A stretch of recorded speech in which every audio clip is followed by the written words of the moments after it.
ಯಾಕಂದ್ರೆ ಅವ್ನು ಊಟ ಕೊಡೋಕ್ ಟೈಮ್ ಇಲ್ಲ, ಅವ್ರಿಗೆ ಪಾಠ ಹೇಳಕ್ ಟೈಮ್ ಇಲ್ಲ, ಅವ್ರ ಕತಿ ಹೇಳಕ್ ಟೈಮ್ ಇಲ್ಲ.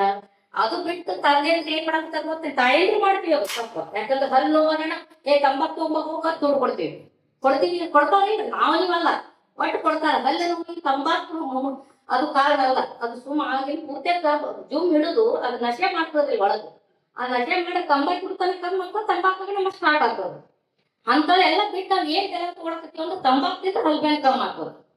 ಸರ್ ಅದಾರ, ಸರ್ ಹೇಳ್ತಾರ, ಅಷ್ಟು ದೊಡ್ಡವಳದ ಸರ್ ಹೇಳ್ತಾರೆ ಎಲ್ಲ ನಿಮಗ. ಆಕೆ ನಾ ಸುಮ್ಮ ತಿಳ್ಕೊಂಡು ಹೇಳಕತ್ತೀನಿ. ನಮ್ಮ ಮನೆ ಕೆಲಸ ಮಾಡಿ ತಂಬಾಕ್ ತಿಂತಾಳ, ಆಕೆ ದಿನಾ ಬೈತೀನಿ ನಾನು, ತಂಬಾಕ್ ತಿನ್ಬೇಡ ಹಲ್ಬೇನ್ ಕಮ್ಮಿ ಆಗದ. ಇಲ್ರಿ ಅದು ತಿಂದ್ರೆ ಕಮ್ಮಿ ಆಗ್ತದ ನನ್ಗೆ ಹೇಳ್ತಾನ. ಅಂತ ಹುಚ್ಚತನ ನಮ್ಮಲ್ಲಿ ಬೆಳ್ತಾ ಇದೆ. ಯಾಕಂದ್ರೆ ನಾವು ಏನ್ ನೋಡಕತ್ತಿಲ್ಲ ನಾವ್ ಏನ್ ಮಾಡಕತ್ತೀವಿ ಗೊತ್ತ, ಅಷ್ಟೇ ಕ್ಷಣಿಕ ಸುಖ, ಕ್ಷಣಿಕ ಕಮ್ಮಿ ಆಗುದು, ಆಗಿನ ಪುಸ್ತಕ ಕಮ್ಮಿ ಆಗುದು.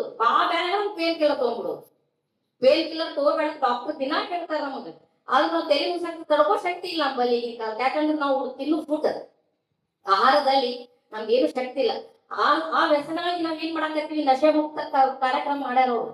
ಅಕ್ಕೋರ್ ಅಂತ ಚಂದ ಕಾರ್ಯಕ್ರಮ ಮಾಡ್ಯಾರ ಅಂತ ಅವ್ರು ಹೇಳಿದ್ರು. ಅಕ್ಕೋರ್ ಹಿಂಗ್ ಮಾಡ್ಬೇಕಂತ ಮಾಡಿವ್ರಿ, ಶಾಸಕರ ಅಪ್ಪಣೆ ಬೇಕಾಗಿಲ್ಲ.